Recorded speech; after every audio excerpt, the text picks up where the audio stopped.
Bonjour, voyons donc pourquoi et pour quelles raisons les propriétaires peuvent vendre ou simplement se débarrasser d'une Citroën C3 d'occasion. La plateforme PF1 sur laquelle est construite la C3 a migré à partir des années 90, mais la carrosserie a été entièrement conçue à partir de zéro.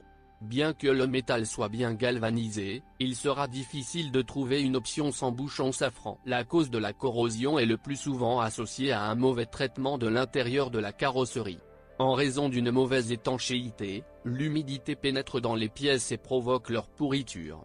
Il est conseillé de vaincre les poches de corrosion dans l'œuf et de traiter avec soin les nouveaux éléments. En raison d'une mauvaise conception du corps, l'humidité s'accumule également dans les coutures des lunettes avant et celles-ci commencent à se corroder activement. L'apparence de la Citroën C3 est simple, si l'on ne tient pas compte du grand pare-brise léché sur le toit. Par la suite, cette décision est devenue la carte de visite des Français. La qualité d'assemblage et de finition de l'intérieur de la C3 correspond parfaitement à l'époque et à la classe de la voiture. Ne vous attendez pas à de l'alcantara et des sièges perforés à l'intérieur, tout est spartiate, mais spacieux. Même ceux qui sont plus grands que la moyenne trouveront confortable de s'asseoir au volant. Malgré le fait que la configuration de la Citroën C3 soit médiocre, il est intuitivement difficile de comprendre le tableau de bord et toutes les consoles. Parmi les équipements de l'habitacle, il y aura une direction assistée électrique, des vitres électriques, des sièges chauffants, une climatisation, un toit ouvrant, un multimédia simple et un grand nombre de boîtes à gants diverses. Le volume du coffre est surprenant compte tenu de la taille de la Citroën. C'est près de 305 litres. La suspension de la Citroën C3 est simple, jambes de force McPherson à l'avant, petite poutre fragile à l'arrière. Le châssis souffre également de corrosion, voire de fissures. Vous devez prendre soin de l'appareil afin de ne pas laisser le plancher suspendu sur la route. Un autre problème du châssis Citroën sont les ressorts.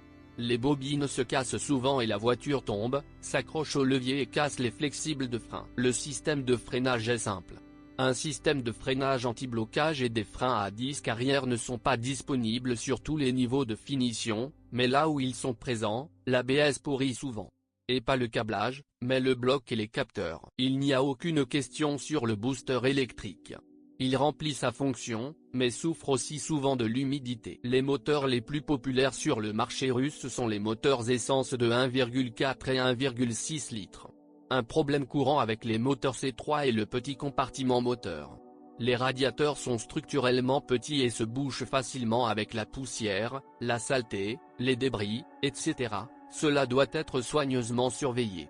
Lors de l'achat d'une voiture, nous recommandons de remplacer les durites CCV, soupapes de ventilation de Carter, elles ont déjà fait leur temps. Le moteur de 1,4 litres est doté de 8 et 16 soupapes pour 75 et 90 chemins avec, respectivement.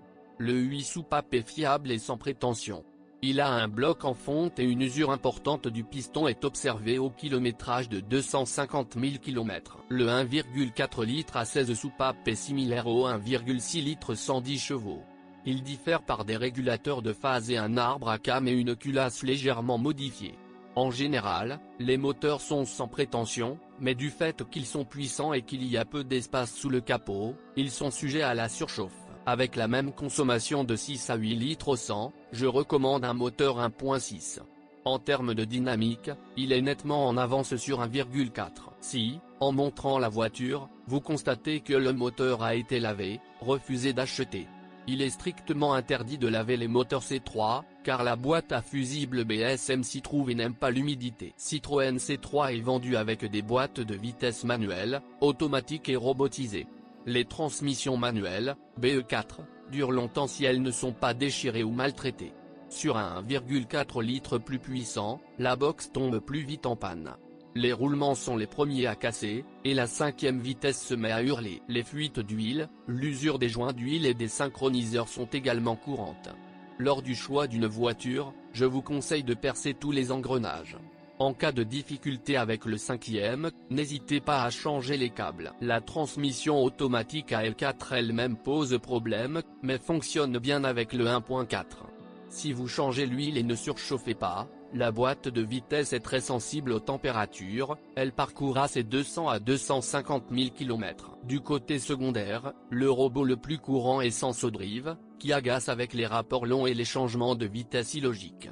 Initialement, il était brut et raffiné lors de la production. La boîte a déjà commencé à s'effondrer après un kilométrage de 100 000 km. L'embrayage, les engrenages, le mécanisme de sélection des vitesses et le moteur d'entraînement ont souffert. Les conducteurs fatigués des problèmes fréquents convertissent la transmission manuelle en transmission manuelle. La transmission est basée sur BE4, il est donc tout à fait possible de reconstituer la boîte. Si vous fermez les yeux sur les problèmes de carrosserie, alors en tant que première ou petite voiture, la Citroën C3 est une bonne option pour peu d'argent. Mais si vous envisagez de l'échanger contre un autre, vous pourriez avoir des problèmes avec la vente. Les liquidités de Citroën sont faibles, une voiture peut rester en moyenne jusqu'à 50 jours en attendant un nouveau propriétaire.